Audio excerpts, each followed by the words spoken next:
Plus, dozens of prisoners mistakenly released early from jail under the new emergency scheme to free up space because they've been sentenced under old legislation and didn't realise these people were dangerous stalkers, had been involved in domestic abuse and shouldn't be freed. I mean, it's almost like they don't know what they're doing. Left hand doesn't know what the right hand's doing. I'm not sure the right hand even knows what the right hand is doing. But also, we're going to talk about the former Chief Medical Officer, Chris Whitty. He's been appearing at the COVID inquiry this morning, the latest module. We're going to discuss what he has to say with Carl Hennigan. This is Talk. Welcome to the Home of Common Sense. Welcome also to Philip Ingram, still with me, former Senior Military Intelligence Officer. Good morning once again to you. Let's just return to the subject of what's going on in the Middle East, because we've had a number of statements out. Expectation this morning, when we woke up, was that there was going to be possibility of a ceasefire between Israel and Hezbollah. Hezbollah running large parts of, basically a sort of a shadowy military force, basically in charge of large parts of Lebanon to the north of Israel. They initiated rocket attacks on Israel on October the 8th last year in the wake of the Hamas massacre, decided in support of their prescribed terrorist funded by Iran brothers. Not so keen on having the rockets fired back, though. Who knew? But there's talk of this ceasefire. That has been poo-pooed by Prime Minister Netanyahu's office, saying an imminent ceasefire is not true. IDF forces have been told to continue fighting. There's even talk of a ground invasion. But we've also had other developments actually involving Russia. We'll talk about that in a moment. But there's lots to talk about a ceasefire, and it's very easy for Western leaders to go to the United Nations in New York, make a big speech, you're on the telly and everyone say, we want peace, we want a ceasefire. But the key thing is, you're an ex-military man, is the terms on which that is arranged. What is the point of a 21-day ceasefire? Well, the only point would be to give Hezbollah a greater chance to prepare their defences and remove their military assets from where Israel's attacking. In military terms, once you've started to gain the initiative and move forward, for you to stop, sit still for a period of time and then restart it again is so difficult. It takes much more expenditure of military material, but it also results in you having to go in harder and more casualties on your own side, but the other side. And if the other side then brings civilians into the area, it will mean more civilian casualties. And they do. And again, Hezbollah have exactly the same tactics as Hamas. They're a much bigger fighting force, much better armed, much better trained. They fought in Syria under Assad. I mean, if you want to know whose side to be on, don't be on the side of the people who fought with Assad against his own people, for God's sake. But they are battle-hardened, a lot of them. But the huge number of weaponry, the rockets, the missiles, that are inside civilian homes. Inside, because when you hear, it's the same as with attacks on Gaza by the Israelis. When you hear, like, they've attacked a school, they've attacked a civilian area. It's because the school has been deliberately built on top of a Hamas tunnel or on top of... They literally... The design of these buildings is to house a rocket in their garage. The headline should say, Israel has attacked an ammunition dump which was illegally put in a school. They put in, school children in the area deliberately. That is a war crime. Attacking it isn't a war crime. No, attacking it is perfectly legal under international law, and that's the trouble. People are looking at this through an anti-Israeli lens the whole of the time. A lot of the time they're looking at it through a BBC lens, which I think is the same thing as an anti-Israeli lens. It's not just the BBC. I think a lot of mainstream news outlets are just as bad, and there's a lot of disinformation, and Hezbollah, Hamas and the other groupings see this, and they see that they can exploit this disinformation that's out there for their own effect, because it then magnifies their ability to prosecute their military operations on the ground far beyond their military strength, because they're changing the strategic impact from a geopolitical perspective. Yeah, indeed. Well, we're going to talk to the former head of the British Army, Lord Dannett, a little bit later about this. Let's also just touch on Ukraine as well. Again, Ukraine was very much a subject of a discussion at United Nations over the last couple of days as well. But the Kremlin has issued a statement warning that Ukraine's allies this morning that there could be consequences. They always say this, consequences if Western countries participate in an attack on Russia. They claimed it's an unprecedented level of confrontation. Kremlin also defended changes to its nuclear documents. They say this should be considered a signal to unfriendly countries. We understand that they've changed their policy on the level when at which they would be willing to use use nuclear weapons, whether tactical or bigger. When they say consequences, and this is specifically about whether or not the US gives permission to the UK and other countries to use their weaponry, because it involves components from America, to use their long-range missiles from Ukraine, to use them by Ukrainian forces, to use them in Russian territory to strike where Russian rockets are firing on missiles are firing on Ukraine.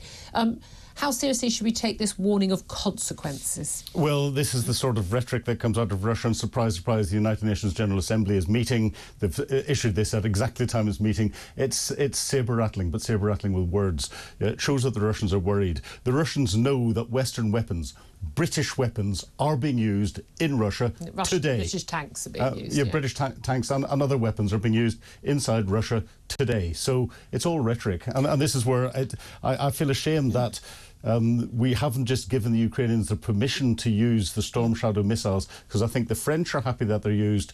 The previous government, where there were issues over different bits of kit being used, went and said, go and use it and we'll ask for forgiveness afterwards. And there hasn't been problems out of Russia. But Joe Biden has just confirmed in the last few moments that he will provide Ukraine with additional long-range munitions, but he has still not given permission to allow these missiles to be launched into Russia. Wow. But again, you've got to remember, of course, these long-range munitions have been used from the Ukrainian mainland onto Crimea. Now as far as Putin is concerned, in all his public statements, he regards Crimea, which is held since 2014, as Russian territory. So same difference. The key thing is Putin will twist whatever, he can twist anything into this is an attack on Russia. This is, he's already said effectively we're at war with NATO. I've always just said, we are at war with Russia. Why don't we just get it over and done with? NATO can beat Russia in Ukraine like that. We could do it. No, we could. We've got the weapon, we've got the firepower, but we're not willing to put boots on the ground ourselves. I understand that. But if we just give Ukraine the weaponry that they want and they need, we could speed this up. Donald Trump says he wants to end the war. Well, you can end the war by helping Ukraine win it. We could speed this up, and I see no military reason or geopolitical reason why we're not doing this, apart from people trying to pander to their domestic political audiences. And that's the factor I think that Joe Biden's thinking of, because the US presidential election coming up in a relatively short period of time is on a shoestring. We don't know which way it's going to go. So anything that could push it away from his Democratic Party towards Donald Trump's Republican Party, he doesn't want to do. So he's pushing off the decisions. Yeah, indeed. Right, well, look, let's turn our attention back to what's been going on here in the UK, and in particular, what's been going on in a delightful Desres, £18 million, I think it's 5,000 square metre, I think it is, penthouse apartment worth £18 million. I mean, count them up, that's a lot of zeros, 18 million quid. This is owned by Lord Wahid Ali, the Labour peer. We've known about this already, that the Prime Minister, when he was Labour leader, Keir Starmer, had use of this apartment. He claimed it was about 20 grand's worth of value on his expenses. Bearing in mind, these were the 100 grand's worth of expenses since 2019. By far the biggest expenses of any MP of any kind, of any party in the last 4 or 5 years. Now we've discovered that £80 million penthouse was borrowed not just for campaign meetings or for election night. It was actually used over pretty much a 2-month period. And we're told by Keir Starmer the reason why the family had to use it was because of his son's GCSEs, because there were media outside his house and it was distracting his son. And for his son's benefit, he didn't want his son to flunk his GCSEs. He did it for him. His boy, he calls him my boy, rather strangely. None of this makes sense, though, when Keir Starmer and his family decided to stay there for a month after the GCSE period had finished. Also, doesn't explain why he filmed his broadcast to the nation as Labour leader back in December 2021, when the Omicron variant of COVID had come back, appeared, and people were basically facing a second Christmas utterly ruined and being told to stay in their homes and not see family. He filmed a broadcast urging people to stay at home, well, basically also to work from home if they could. Now, we assumed, of course, he was sitting in his own study. Why did we think that? Well, because there was a lovely little snap of him and his family, and there were some Christmas cards, looked like they were from Westminster, so they looked like they were MP's cards. Obviously, we were meant to believe he was talking from his own home, but he wasn't. He was in Lord Ali's home, which I think when you say work from home doesn't quite mean the same thing. Doesn't mean any rules were broken, but why did he want us to think he wasn't where he actually was? It also turns out back in the summer of 2022, when the late Queen died, he filmed his tribute to Elizabeth II in that flat. Seems to have spent more time there than Lord Ali did. I hope Lord Ali has never claimed a single occupancy rate on his council tax, because that flat's being used constantly by the Starmer family. I mean, he said it's a benefit to his son. Was there a media scrum outside his home every day? Maybe a couple of photographers? I don't see what difference that makes. His son would have been at school most of the time anyway. And B, does Kentish Town, where he lives in North London, not have a public library? Yeah. Yes, it does. School has a library as well. The thing about this is, why did you need to use this super-duper penthouse apartment? Why did you think it was only worth the equivalent of 450 quid rent a night when you can't get a decent hotel room in central London for 450 quid a night, let alone a massive big penthouse apartment? I mean, £2,800 a week, more like £2,800 a night. This was worth way more than he claimed it was worth. So that's an untruth. Claiming it was for his son and then losing it for another month afterwards, that's an untruth. Deliberately deceiving the nation into thinking you were in your own home and you're telling people to work from home December 2021. That's an untruth. So we're not just talking about the hypocrisy that we've seen over Frockgate. We're also talking about someone who is, I think, deliberately trying to deceive the British people about the benefits he has had from his rich pal. Now, most of us don't have a wealthy friend who's just got millions of pounds. He could just, have a flat, have some tickets to this or that, have this concert, have some shoots, have some frocks for your wife. And most of us probably wouldn't want to be taking that from someone anyway.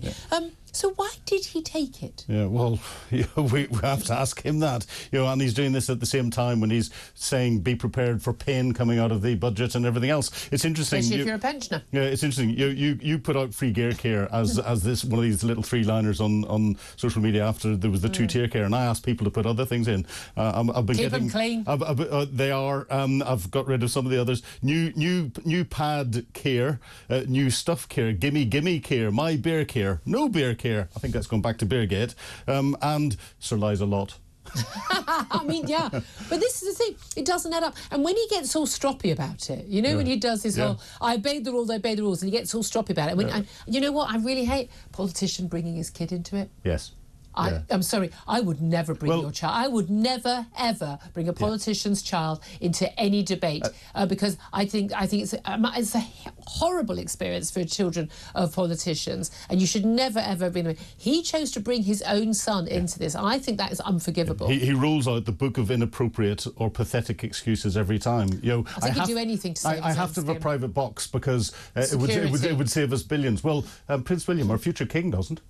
So, and he's got the same sort of security concerns. I think probably more. Yes. So, it just doesn't add up, and the whole thing just and again, it's one rule for me, another for you. This all again. I think this is as bad.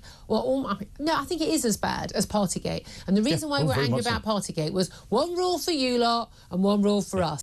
Now, if you're a police officer, you can't take any freebies. Okay, you simply can't do that. If you're director of public prosecutions, a job that Keir Starmer might know something about, you can't take freebies from anyone in any circumstance because you need to always give off not just, you need to be white and the white, you need to give off the perception of being white and white. This is just looking dodgy. And the fact that Lord Ali had an access all areas pass to Downing Street. Cabinet ministers don't have access all area passes to Downing Street. Why would he need that? We didn't have it. By the time the story went in the papers, he didn't have it anymore. That's because they took it away from him when it became public. But why did he need it in the first place? Well, and his excuse was that he was something to do with the transitional arrangements. Well, if he's something to do with transitional arrangements, but he's paid all of these things not just to Keir Starmer, but to the Deputy Prime Minister, to the Chancellor, to the Education Secretary, across the board. He's buying the cabinet. He's buying cabinet influence. Also, of course, the £1.2 million loan from Lord Ali to Labour MP Siobhan McDonough. She's been a senior figure for a long time, but the Labour peer helped her buy the house for her terminally ill sister, Baroness McDonough, Labour's first female general secretary. She was diagnosed with cancer, and basically she was the donor's best friend for 25 years. So that's like that's friends helping out friends. But again, we wouldn't have question marks about that if there hadn't been all these loans to other people.